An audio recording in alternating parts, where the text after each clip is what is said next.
All right, what's up, y'all? Okay, so on this channel, I do multiple things. I know a lot of people usually like to make separate video, YouTube channels for different things, so that everything can be grouped nicely. Because apparently, when you're doing content and somebody finds one of your videos and likes it, they expect every single video to be the same. And I don't know, I never understood that really. I kind of do, because if you go to a political streamer and 60% of the time they're talking about, like, I don't know, working out, or I don't know, freaking drawing or something, right? It starts to get a little weird, right? It's like, oh, this is not what I came here for. But being that this is more of a hobby for me, I'm not really trying to um, monetize this. I think that I'm just going to have this one channel and just do talk about the things that I talk about, because ultimately what my channel is about is the mind, the persona, the person, the self, the narrative that we build around ourselves and convince ourselves of. It's pretty much about the ego, right? And I come at this from a philosophical point, from spiritual, mystical, psychological, and sociological, because the reality is that this thing right here that you call myself doesn't exist in a vacuum, right? A lot of what's in here is there because of things that are out there. Society has pretty much programmed you, and I'm not saying that in a bad way. It's not like, oh my God, you have to undo the programming, although that is a choice. You can undo the programming, but the point is that no one is like immune to the programming. When you know, yeah. So pretty much. So this specific video is me talking about mysticism and the avenues you can take when you go down spirituality if you do not want to be pigeonholed into one religion, right? Now, the thing is that when somebody doesn't want to be a hardcore Christian or Muslim, they feel like the only option is to turn to the East, and the East is awesome when it comes to philosophy and spirituality, with your Hinduism, your Buddhism, Tantric Buddhism, Taoism, Shinto, Jain, and they all have these different types of beliefs there, and it's very rich when it comes to the actual teachings, right? But you don't actually have to go there. There's a lot of cool stuff coming from the West as well, and also you don't actually have to choose. You could learn from the West and the East, right? So, one thing that I want to get clear, like, I am not a hardcore Christian or anything, but a lot of my spirituality is Judeo in a sense, like Judaism, Christianity, Islam. Not really, but it's in that spectrum. But before you run away, run away because I'm about to send you to hell or something, it doesn't necessarily mean that, because I'm coming at it from a mystic point of view. So, for instance, um, I think a very important thing that I should say right off the bat, I don't think Christianity is what people think it is. If you actually studied the Bible and where everything came from and these people came from, and try to learn about it, not from the position where everything there is absolutely true from the beginning. So if you came at it without already having your conclusion in mind, you would realize that Christianity is actually a lot more has a lot more in common with Hinduism than it does with Judaism.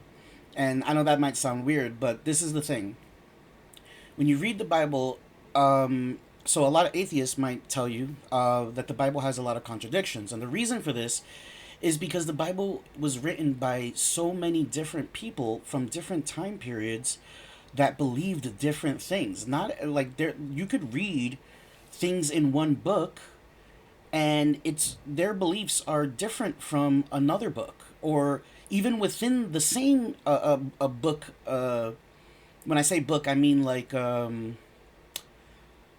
don't even know what else to call it. Like, like the Bible is many books, right? So even within the same book, you're gonna see different people with different beliefs, and this what leads to the contradictions, because we're trying to take many different schools of thought and beliefs about God and mash them into one thing and tell everybody that this is just one cohesive thing when it's obviously not. For instance, if you're a Christian and I ask you how do you get to heaven, you might tell me something like to through faith, right? You have faith in that Jesus Christ is the Son of God and was sent to save you by dying on the cross and resurrecting 3 days later. But if you believe this is and this is the core of your religion, then you don't follow Christ. And I don't say that to be disrespectful. The reality is you follow Paul. That is what Paul teaches. So if you actually followed Christ, then you would follow Christ's teaching, Jesus' teaching on how to get to heaven, which is, well, he pretty much, when he was asked how to get to heaven, he gave them the story of the Good Samaritan, where in the, if you don't know, the story of the Good Samaritan, um, Jesus describes a man that's on the floor, um, like pretty much dying, or destitute, and he's effed up, right? And one guy passes by him, the Jewish dude, right religion, right God, uh, the correct thoughts and beliefs and all of that, and he passes by him. The Good Samaritan, the Samaritan, not from the correct religion, not from the correct beliefs, the correct family, none of that stuff. He's an outsider, and he chooses to help the guy. And according to Jesus, the Good Samaritan is closer to heaven than the other dude. So even according to Jesus, you don't have to be Christian to get to heaven. You just have to actually care about people and do things for them. So like I'm Spanish, and in the churches that I've been to before, there's a church where they did something called mana. And what mana is where they would go to these companies where they have foods that are already, like, they're not able to sell it to the supermarkets anymore, but it's still good food. So pretty much all this good food is just going to go to waste. So what they end up doing is they end up selling it for an extremely low price to people that give it out. So the church will go in, buy this food for like 50%, 60% off, and then give it away for free to the people of the neighborhood.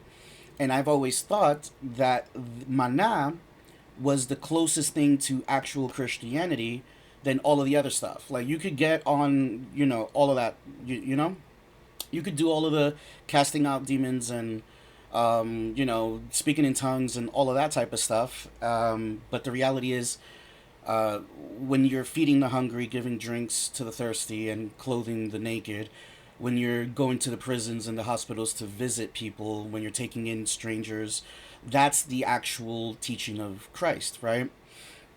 Now, things get a lot more complicated because when you go at it from a mystical standpoint, um, beliefs start to differ from the canon teachings of the Bible. For instance, when it comes to things like magic or engaging with the deities, saints, angels, demons, or whatever it may be of other religions, I'm okay with that. So it's a lot more like it has a lot. I have a lot more in common with like Solomon than anybody that was in the stories within like Deuteronomy or Leviticus, right? And now another thing is that when you come at it from a mystic, I'm not beholden to anything that anybody says in that book. So the second that you bring up something from Leviticus or Deuteronomy, and they're talking about slavery, I'm like, nope, that's bad. That's bad. No, it was bad then. It was bad. It's bad now. It's always bad. These people just wanted to do it, and they stamped the God label on it, like God told me I could do it, and then they wrote it on a book, and they used that to protect themselves because like, I wasn't back there, so I don't know the whole logistics of, getting a cosign from God on your slavery. But point is, I'm able to say, hey, that was bad back then. If their God said that that was okay, then their God is bad. But um, yeah, but yeah, I think you got the gist, right? Um, now here's now if you are atheist, I think I'm gonna have to explain a lot of things about my concept of God because it gets tricky. Because if you really like pressed me and was like, "Do you believe a God exists?" and I say, "Well, what do you mean by God?" and you're like, "Do you believe there's a man in the sky that wags his finger at you and all of that?" I'm gonna be like, "I don't know. I don't know. I don't know. There's just no way to know.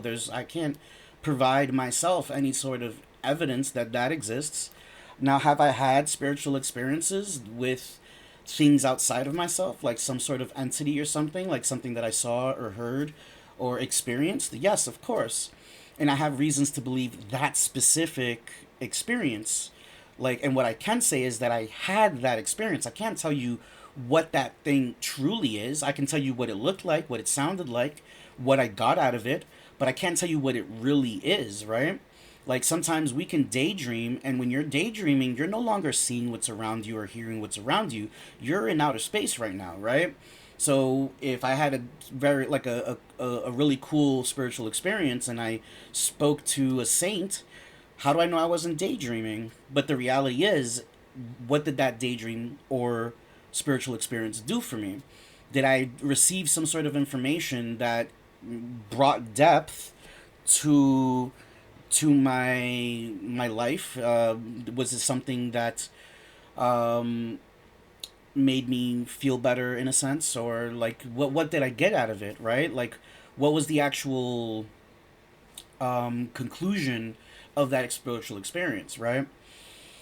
And ultimately, what comes down to is this: when I mention all of these things to so that you understand the landscape of what mysticism is, and you're not necessarily beholden to anything, and you could go into all these different directions. But the point is this: that when you go into a mystic perspective on spirituality, you're pretty much cherry picking, but you should have some sort of structure, right? So obviously, you're not going to cherry pick two different positions that contradict each other, and it can't be wrapped up in a neat little paradox bow, right? So the thing is, something that you need to know about paradoxes is that paradoxes can be explained. The what makes the paradox a paradox is the fact that it can't be explained yet. But you can't just label a contradiction a paradox because you feel like it, right? So you need to understand the landscape of beliefs, right? Um, you're gonna you're gonna have to prioritize these fundamental beliefs and make sure that there isn't this isn't going to lead to any cognitive dissonance, because you don't want to combine so many different things that are radically different to the point that you're just picking up everything and you're like a dumpster fire, right? Now, but this is the thing though. When you want to go from the reason that I mentioned the West is because if you're in the West, you probably grew up with a Western religion, right? And when I say Western religion, I mean the predominant religions within the West, right? So, if you are in the USA, most likely you grew up as a Christian, right? And some of you might be Jews, so hats off to you.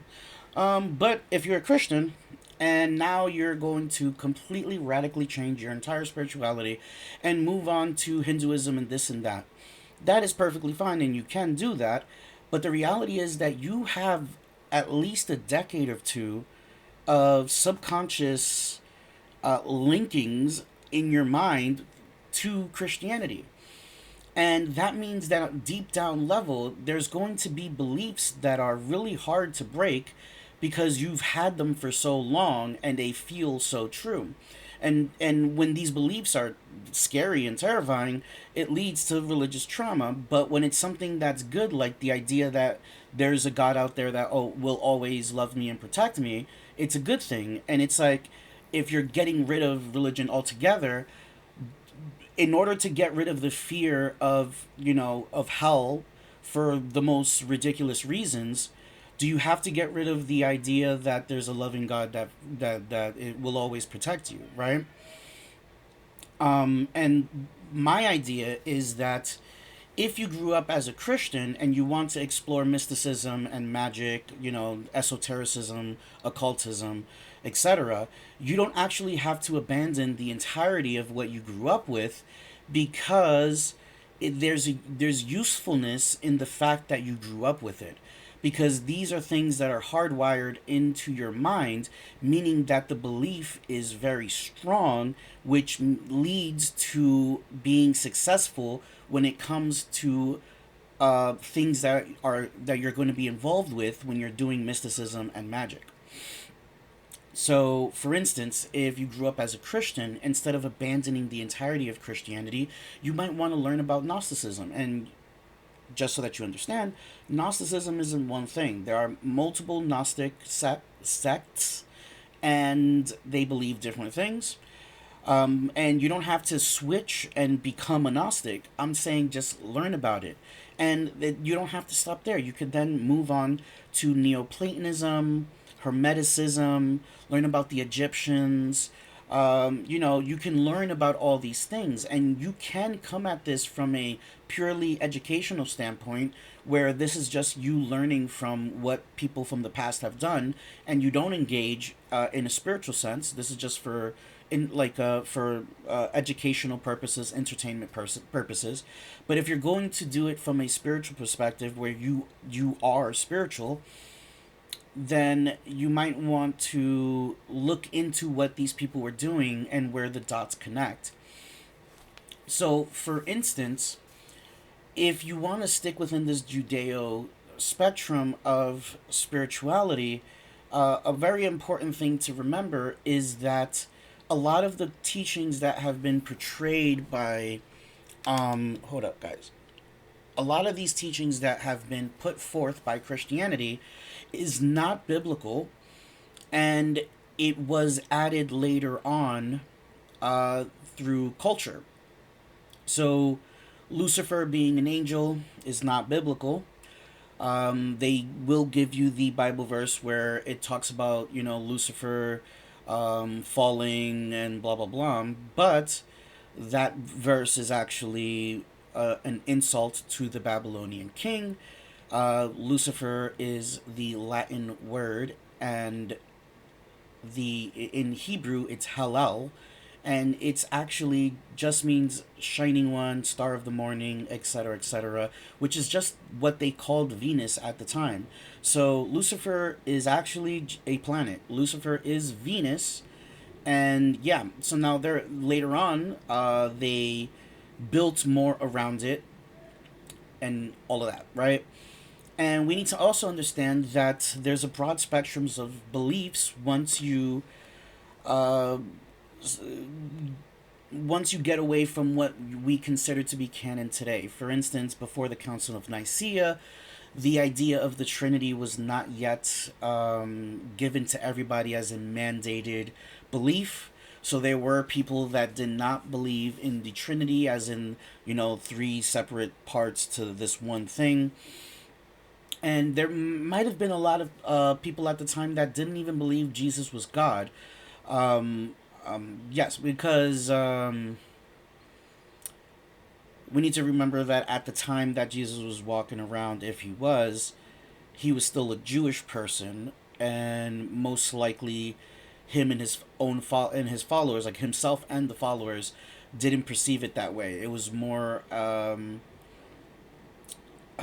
I don't know how to explain it without using specific words. I would have to write it out so that I don't mess it up. But the point is, there are Jewish teachings involving sort of a unification with God, where it is a sense of unification, but it's not that you are God, right?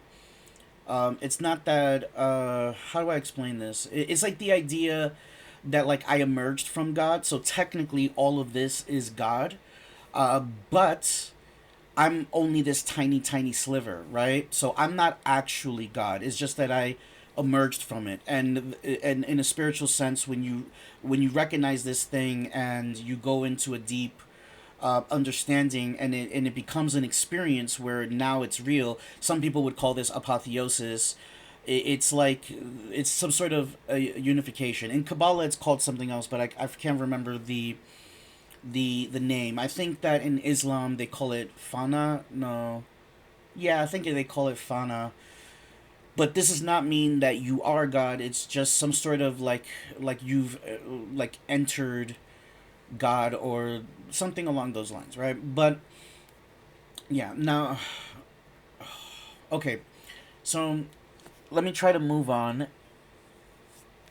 The idea that I'm trying to get at here, it's, let's say, okay, so when it comes to magic,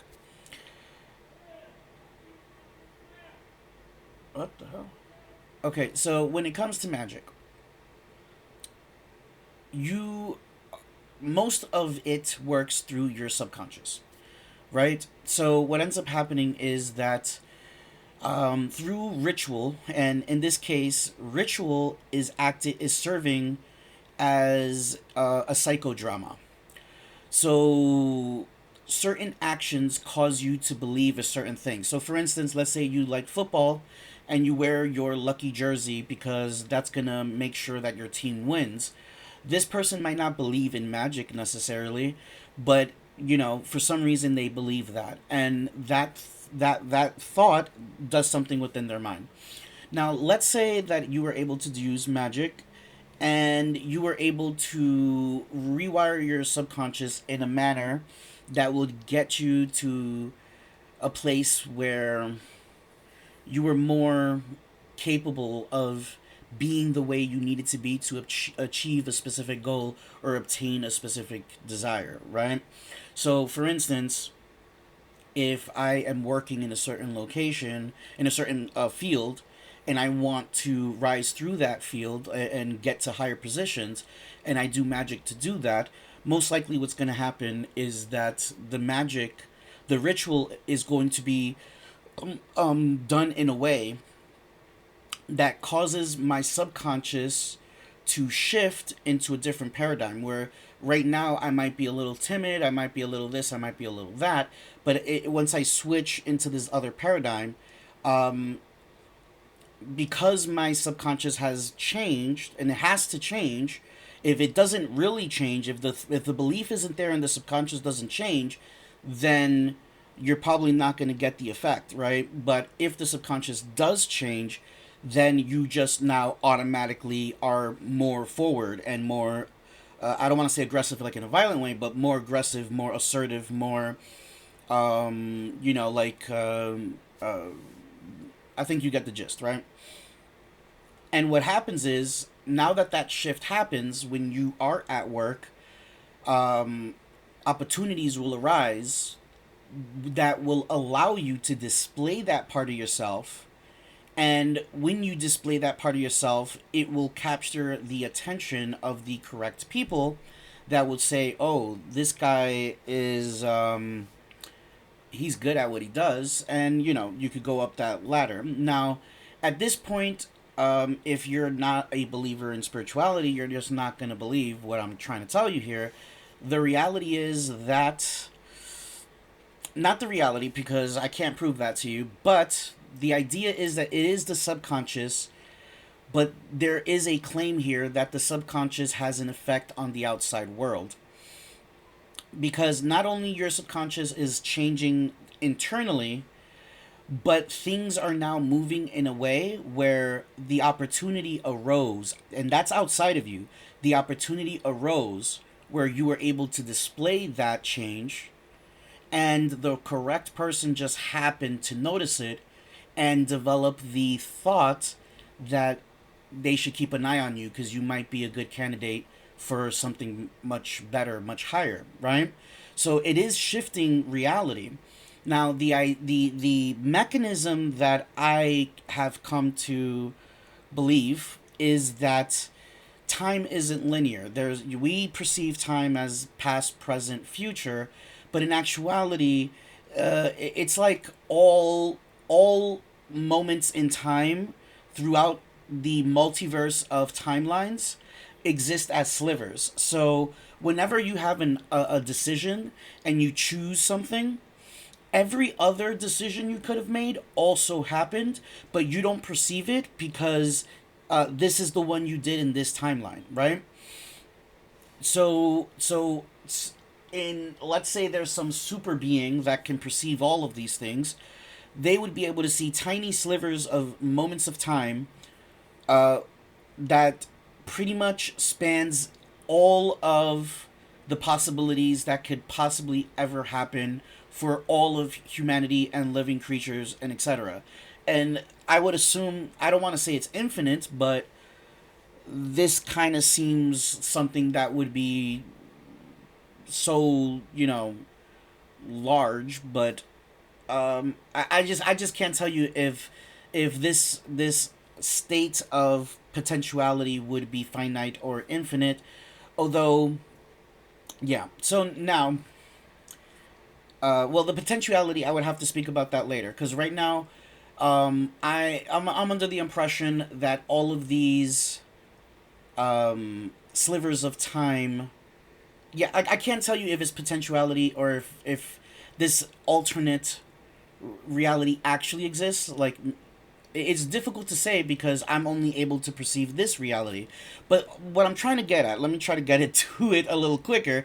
The idea is that because all of these possibilities exist in this like multiverse of timelines, you're able to go into ritual or meditation, perceive the many possibilities, and choose the one you prefer, and then sort of coach it into this reality. So this is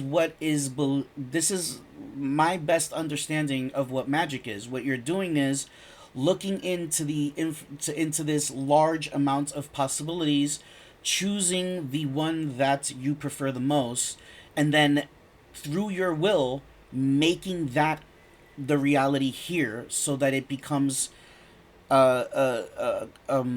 solidified in the timeline that you're actually existing into. So like according to Aleister Crowley, the definition of magic is the to cause change within reality according to will. So this doesn't necessarily mean that it has to be ritual or a physical act or this or that. It's just whenever you make reality bend to your will. So that's technically, that's like magic. So yeah.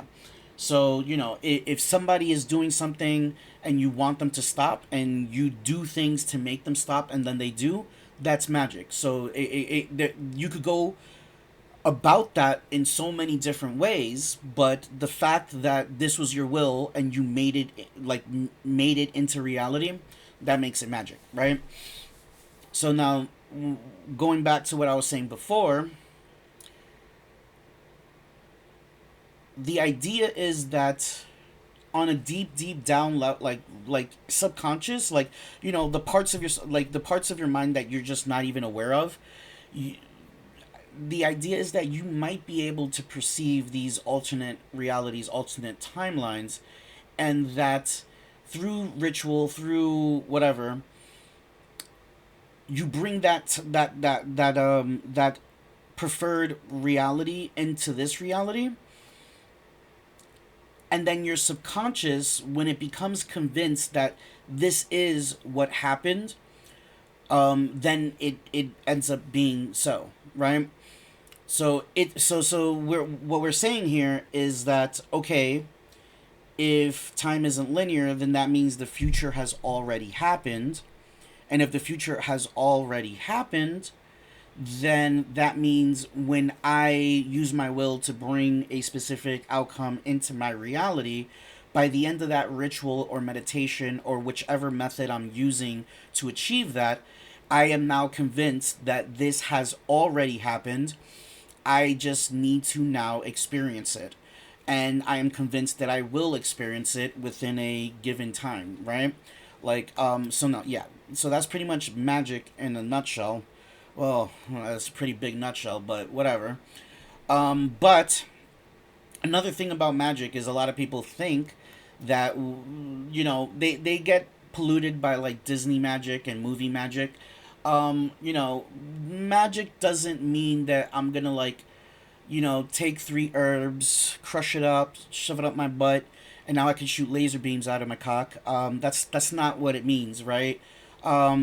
Magic still has to be within the realm of reality. So if you make $100,000 a year, and you use magic to make another 50,000, so that you make 150,000, this is within the realm of possibility. The fact that you already make 100,000 means it is possible for you to do things to make this happen. But if you make 100,000 a year and you use magic so that you can get $1 billion, that's probably not going to happen. Not because magic isn't capable of it, it's just where is it going to come from? Magic is never going to make a check that says $1 billion on it with your name, um, like fall out of the sky and just like land on your lap, right? Like this is just not possible. It's like our reality wouldn't allow for this to come to be, right? But if you make 100,000 and you do magic to try to get an extra 50,000, you might have a dream or a vision or some sort of information in your mind. It's like, oh, wait a second. If I do this, this, and this, I can spring off, make a little extra money through this side project. And then that side project ends up being a lot better than you think, and now it turns into a side hustle, and then you find ways to like automate it, and now you have passive money, and that starts increasing over a couple of months. Next thing you know, it's a year later, and you're making an extra $150,000 a year because your side hustle turned into a like self-sustaining automated side project, and it's just running on its own while you're still doing your regular job. And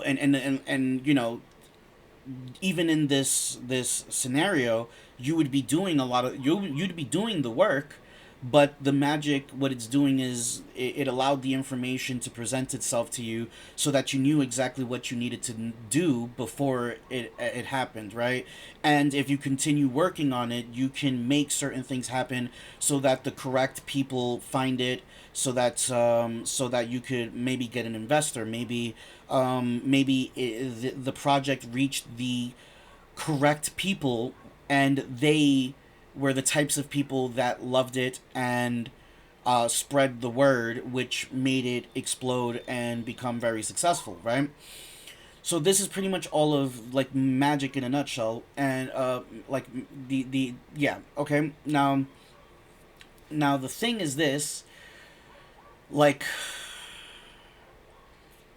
I'm saying, ultimately the belief has to be there. So if the belief is coming from something that you already believe really strongly, it's going to end up being beneficial towards these things. So, like personally, when I look at the my spiritual beliefs, like for first of all, like I am not a Yahwehist. I do not follow Yahweh. I follow El. So when I look at, I say Judeo, but I'm not a monotheist. It's just that this is the area where my stuff comes from, and I am more in line with Judaism before it was Judaism, when it was still pantheistic. So, the Elohim is a pantheon. There's El as the leader, Ashira is his wife, and then you have other deities like Ma'at and Anana and so on and so on. And there's like angels and demons. And I have a couple of books over there on the Goetia, which is 72 demons, which Solomon used to build his temple and to do a whole bunch of stuff. And there's all these types of rituals you can do with these spirits. And like for instance, one of my most close spirits within that uh, you know tradition that I feel has helped me very much is Boone. Boone usually is able to help you when it comes to money, but not long term. It's not something like where you're going to get a raise, like I was talking about before. Boone is more of the type of spirit that will make things happen so that random stuff happens, right? So like, like out of nowhere you just get a small raise. Out of nowhere a family member says, "Hey, I wanted to help you out. Here's a couple $100. This is just a gift, like out of the goodness of my heart," type stuff, right? So boon is kind of the that type of thing where you might go out, you're expecting to make $500. Next thing you know, you come home with 800, and it's like, oh wow, like that's a big jump out of nowhere. Like that's cool, and when it comes to boon and other spirits, you just give them their offering, right? So with boon, like I will do my little meditation to invite this spirit into me, and I will consume something that it likes, like maybe something like meat or other types of foods or sweets or fresh fruits or something. And the idea is that when I do this process, I would eat it slowly, savoring the flavors, the textures. The idea is that because I've invited the spirit in, it's now experiencing my experience. And by me savoring it and really making the experience pleasurable, it ends up it's almost as if it gets to be a human for a while, right? It gets to experience the pleasures of our reality. So that's kind of how I do offerings. And yeah, so but as we can see, the Ars Goetia does come from Solomon. The 72 angels that the him that I can't say that Himifarash. I'm saying that incorrectly, by the way, but whatever. I hopefully you understand what I'm saying. This is also from the Ars Paulina, I think. So the Ars Goetia is a part of the megaloton. I can't pronounce these words right now. It's like I was about to say I don't know English, but I don't think these words are English. So, but point is the book attributed to Solomon that has magic has 5 books in it. The Ars Goetia is one of them with the 72 demons. I believe the Ars Paulina is the other one with the 72 angels. And then there's the 44 not pentacles, pentacles? Yeah, I think it's pentacles or ugh, this make me look bad. Whatever. There's just so much stuff that I forget, right? But when it comes to Solomonic magic, we're gonna have the angels, we're gonna have the demons, we're gonna have the pentacles. I believe I'm saying that correctly. We're also going to have planetary magic, and there might be some common spirits stuff going on as well.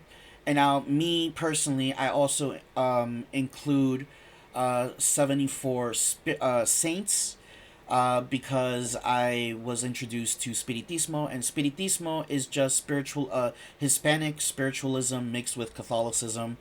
So when you see the altar of a Spiritismo practitioner, you're gonna see saints. You're gonna see natives. So like we call them indios. So you're gonna see like statues of I don't want to say Indians, but natives, like Native Americans. You might see you might see statues of Africans. So because when you get into like Hispanic Catholicism spirituality mixtures, you're going to see a lot of tradition. Not I don't want to say tradition. Native related spirituality. So, for instance, a lot of Hispanics will honor the seven powers, Africana, right? The African powers, which um, I don't want to say because I know I'm gonna mess up the names.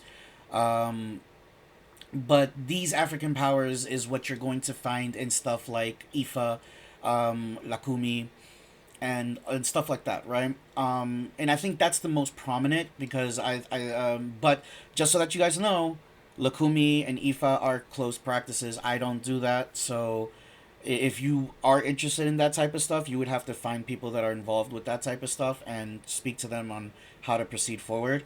But when it comes to like Spiritismo, to everything I know, it is open. According to what I know, that's what I was taught, and yeah, but still, a lot of Hispanics doing hoodoo and spiritismo and these types of things will honor African deities and spirits because it is a part of the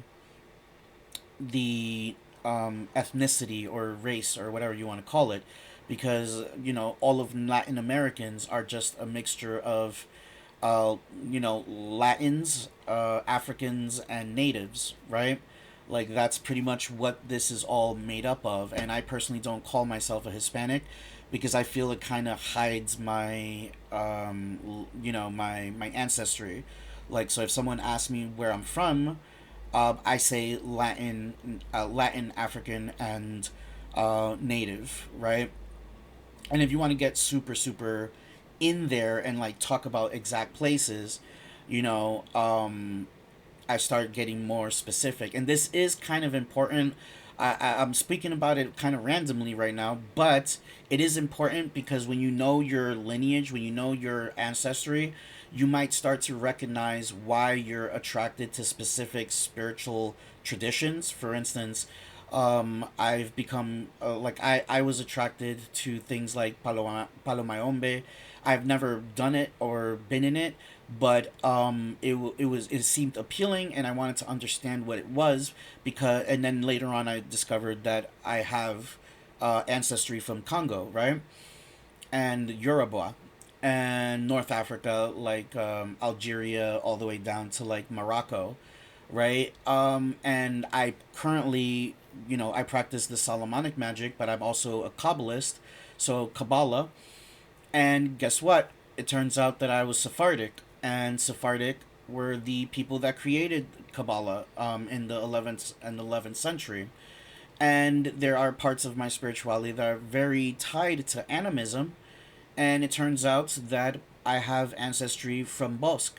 And Bosque is this little place right in between Spain and France that doesn't share. That technically it's not European. The people there are white, but they're not European. The language. Let me be careful here because they are in Europe. It's not like the land is floating above or something, right? Like, yeah, they are in Europe, but when we analyze these people, they're different, right? Their language isn't tied to any other language in Europe, right? But they have their own specific religion, and it's mainly animist, right? And when we notice a lot of native stuff, so I don't want to speak too much about the traditional African religions because they're closed. There's a lot of things that I just don't know about it. Um, but the best of my knowledge, they do believe in deities and spirits. But I think there's a lot of stuff in there that it coincides with animism, like spirits of the spirit of the river itself, like the river has its spirit. So like there, when you deal with animus, you might see something like there's the spirit of a tree, like this tree has a spirit, but there's also a spirit of the forest, and the spirit of the forest would be a specific spirit, right? Like this is like this is not a spirit that's divided. It's one spirit of this forest, right? So yeah, and a lot of stuff. I think I'm gonna make another video with the animism because there's specific things that I do because of the animism influence over me, and I think it's kind of cool. Maybe I'm not sure if you guys would like it, but I'm gonna show you guys anyways. So if you're interested, keep tuned, stay tuned. And right, okay, so yeah, But as you can see, there's so many different directions to go here because I'm starting with this Judeo root, right? And this gives me Kabbalah, which gives me the tree of life. So now we have these emanations that come from God, and what's above that? That we have Ein Sof, Ein Sof Or, and Ein Sof would be the idea of the Supreme Lord, the Supreme God, which has the God name Yod He Vav He, which was later on misinterpreted or like they weren't supposed to, but they pronounced it and it became the Yahweh, right? But they weren't supposed to do that. This is the unpronounceable name of God, not because you can't, but because you're not supposed to, because this is not a manifested God. Ein Sof is more like potential, right? It's more like this infinite thing, which isn't necessarily a thing itself, but it has the potential for all things, and everything emerged from it. And if you guys want me to explain Kabbalah, I will, but that would have to be in a different video because this is a super long video. And to explain the transition from Ein, which is true nothingness, to Ein Sof, which is this like infinite, like infinity, right? This like potential, and Ein Sof Or, which is like the beginning of it turning into something. It's and then in between this, there's this idea of Kav, right, where it's like it's what allows it to do this, right? And then once you get to Keter, now you have an emanation, right? And but it's still not physical. So you go from Keter all the way down to Malkuth, and then Malkuth, it represents Earth, but when you really get into it, it actually represents all of physical reality. So Malkuth would be the manifested reality that we currently know, right? So yeah, hold up, guys.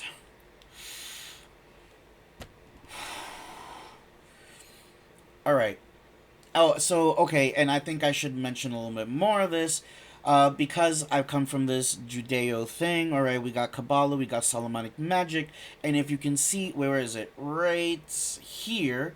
That is my patron saint. This is who I pray to. This is who I do everything under. Even when I do things with spirits from the Ars Goetia, I ask La Santísima Muerte to protect me and to guide the spiritual experience.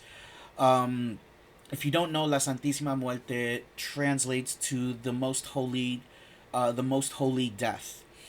And she is a folk deity. Technically, it's a saint from Mexico, right?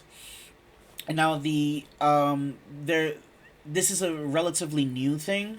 I assume that it's probably 100 years old, maybe a little bit less, but it has more ancient roots because there's a possibility that she might be related, not like family wise, but like there might be some sort of relation to I can't pronounce it, but Michelin. I can't say the word, so if I'm saying it correctly or if I'm saying the wrong word, but pretty much it's the female god of the underworld for the Aztecs, right? And I don't want to get too much into that because I don't know enough about the Aztecs, but this has been spoken about before as a root. And it might be that these are separate things completely.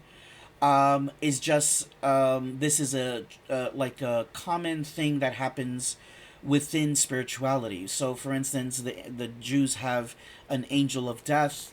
In Colombia, they have San Muerte, which is a different deity or entity revolving around death.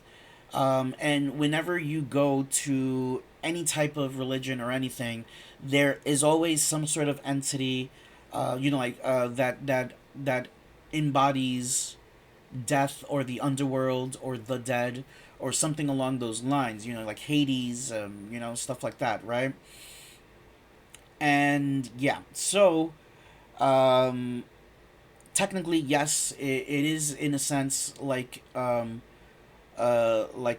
death worship, but it's not as scary. Like personally, like I do consider myself like a necromancer, like a death orientated practitioner, but it's not as scary as what people think. A lot of people think that when you're spiritually in tuned with death, this means you want to kill things or things to die, and that's it's actually the opposite of that. It's about oh, I was about to say renovating. Um, oh crap, I can't remember the word. Revering. I'm gonna say revering because it still means the same thing. Um, um, I can't remember the word. It's a word that people usually use when they say like venerate. Okay, that word was venerate your ancestors. So from my position, from what I believe, when you venerate the ancestors, when you speak to your ancestors, worship your ancestors, pray to your ancestors, this is necromancy because your ancestors used to be alive, they are now dead, so you're speaking to the dead. When you speak to the dead, when you do anything that involves the dead, this is technically a necromancy type thing because it involves death. And the broader idea of involving yourself with death is not that you want things to die or anything like that. It's that death is the unifier. So we have about what 8 maybe more billion people on earth, and we have people all around the world, different cultures, different religions. We experience so many different types of things, and there's so many different things that happen. There's so much that divides us because there's so much that I'm never going to experience that you have. But the one thing that remains true is that every single one of us will die. Every single one of us will die. That is the one thing that we will all experience. And another thing is that death comes for almost everything. If you believe like in erasure, the reality is that whether you're an ant or a star, eventually your last day will come, right? So yeah, so that's kind of the thing, and then from there I start developing things where I try to show respect for the dead because we owe them so much. The reality is when, like, I can't show you right now because I don't want to tilt everything, but I'm on the seventh floor, I'm looking out this window, I can see uh, a lot of the city, right? All of this is due to the people that made it and the people that designed it and the people that decided where things were going to go.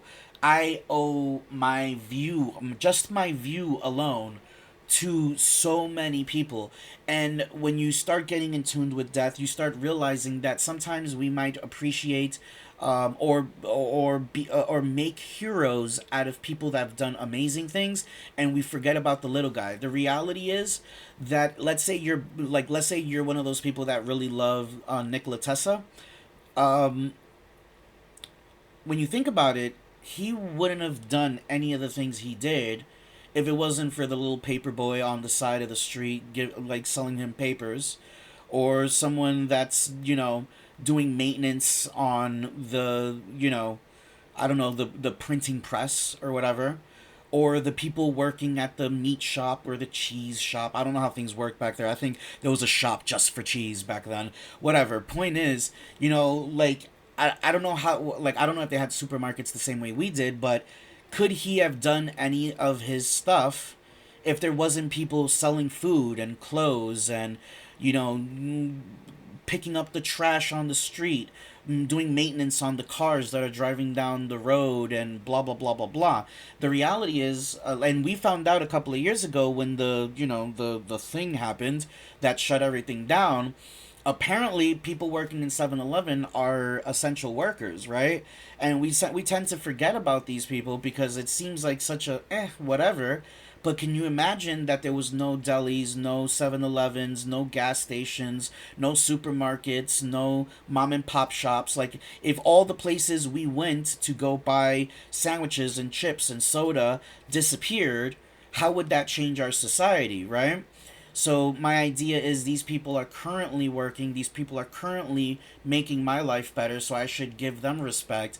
But at the same time, I want to give respect to everybody that done it before them, because those people are what paved the path for me to have the life I currently have, right? So that is what death worship is. It's not worshiping death in the sense that I want death. Actually, a lot of the prayers that go to Santa Muerte is to protect you from death, or to protect you from gossip, protect you from people looking into your life and trying to turn things into something bad, people trying to attack you in a myriad of ways, because sometimes people want to do harm to you, right? And it's not always punching you in the face. Sometimes people want to do things to so that you don't become successful, so that you don't make that extra money, so that you don't whatever, right? And she can, based off of how I work with Santa Muerte, she provides that type of protection. And also, there's other aspects when you're working with her, because there's 7 colors of Santa Muerte, right? So there's 7 colored gowns, and when I work with the white gown, I I'm seen by death in its purest form, right? It's like, this is kind of where I would get ethics from, the desire to keep people free and protect their autonomy, their sovereignty, to protect their ability to pursue happiness and fulfillment and self actualization, to make them suffer less and feel more pleasure, experience more pleasure. These types of things. From the white aspect, it's about this deep love for humanity and wanting society to be shaped in a way where even the forgotten have good lives, right? And then you have the black cloak, where you get all the protection, where I mentioned before. You have the red cloak when you start going into love related things, and Santa Muerte doesn't judge, right? She tries to give you, she will help you get the thing that you want. So the red could be a true, like, legitimate, like, long term, like, true love type thing, or it could just be like, oh, like, I'm gonna pray to the red Santa Muerte because I'm going out to the bar tonight and I want to get laid, right? So and some people might find that to be like crude or whatever, but like, we're already doing that. Men and women already do that. Why not pray to your saint to, make sure that the person you go home with happens to be, awesome at what you're trying to do, right? But yeah. And then you have the green, when it comes to legal matters, and the gold, which I have right over there, when it comes to money matters, and purple when it comes to spiritual matters. So, praying and doing work with the purple one might be able to make you a little more clairvoyant, a little more psychic, and there's a lot more that I can say when it comes to those types of things, because I try to come to these things from a more secular perspective, because I'm trying to find a way to explain it to the person that doesn't believe. But for instance, when it comes to clairvoyance, some people would say, "Oh, well, then read my mind right now." And all right, like, that does sound a little like spookier than the, like, like, thing that I'm trying to portray. But it's more like, imagine you was opening up your third eye, opening up your psychic, your spiritual ears, and instead of this big spooky, ghosts flying around and feeding you information type thing, when I'm not saying that's not possible, I'm just saying, instead of that, what if it ended up being that you became very sensitive to body language and inflection, mannerisms, like the way people say things, and you started being able to make educated guesses about the mental state of a person when they say something, meaning that now when they're speaking to you, you can literally, like, you can more accurately read between the lines. you know where they're coming from, you know what they're trying to say, you understand the behind the scene to what they're saying, even when they're being very aloof and trying to not tell you. You can start guessing what people are thinking or wanting or feeling, and you can say it and they'll be like, holy crap, how do you know that? And to them it feels like a psychic thing, and to you it'll feel like a psychic thing. But when you start demystifying, you start realizing that what's actually happening here is that you're just becoming very in tuned with people, and being able to understand where they're coming from. And these are all awesome things to do, because when you have this ability and you're in some sort of field of like some sort of field where this is useful, like imagine you're a business guy and you can look at a person and know exactly what they want, and you know the way to present it that makes them, want you specifically to be the one to give it to them, right? So these things can become very useful. So I think I've spoken about a lot of things here, and I think I might have spent a little too much time in the beginning explaining all of that other stuff, but I think everything that I mentioned here was very important, and led to what we ended up with here. So to wrap it all up at the end here, um, I learned a lot from Hinduism and their philosophies, but that I would have to speak about it in a completely different video. But today I wanted to focus on the Western aspect of my spirituality. So we have Kabbalah and Solomonic magic, Spiritismo, and I am a devotee to La Santa Muerte. I am also a devotee to Kalima, or Kali, if you guys know who Kali is, the Hindu goddess, right? So yeah. But I think Kali is something that I'll speak about in a different video when I start getting a little deeper into the Eastern side of my spiritual experience, right? But I'm trying to think if there's anything substantial here that I'm missing that I really need to let you guys know. So yeah. So okay. So yeah. Long story short, I have access to 72 demons, 72 angels, 74 saints, and Santa Muerte being my patron saint, the 75th saint. Another important thing that just to remember that the 74 saints are presented as Catholic, like Catholic, but a lot of the saints there were actually entities, spirits, people from other religions, mostly pagans, that were considered so holy that they were accepted into the fold of saints, and sort of became Catholicized, right? So there's different reasons for that to happen. Sometimes it's like, oh, this person's really good, they're a saint, and there you go. Or sometimes what happens is like, oh, in this country people are racist, so we're not allowed to worship this black deity, so we're going to create this saint that's very white, and now we're able to pray to this saint, but we know that we're actually praying to the other guy, right? So that's another thing that happens a lot, right? So we got the pretty much pretty much we're making our black deity wear white face so that the other so that the guy with the hood doesn't shoot us in the, yeah. So yeah, so there's that, right? So but yeah, so I got 72 demons, 72 angels, 74 saints, my patron saint La Santa Muerte, and my patron god, which is Kalima, and who I don't know what title to give Krishna, but I personally see him as my teacher. The majority of my philosophical understanding and all of that comes from the Bhagavad Gita, and Krishna is it's he's dope. Right? But the thing is, it's hard to find a correct title Because according to Krishna, when you see the truth, all holy books become obsolete.